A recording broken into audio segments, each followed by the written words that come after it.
Olá pessoal, aqui é o canal Valneia Andrade HQ. Vamos falar sobre Balerius, o terror negro.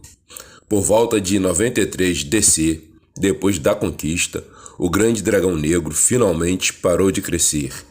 Outros cavaleiros que montaram Balerion foram Rei Aegon I Targaryen, Rei Maegor I Targaryen, Princesa Aerion Targaryen e Príncipe Viserys Targaryen. Todos montaram esse grande e magnífico dragão. Espero que vocês tenham gostado.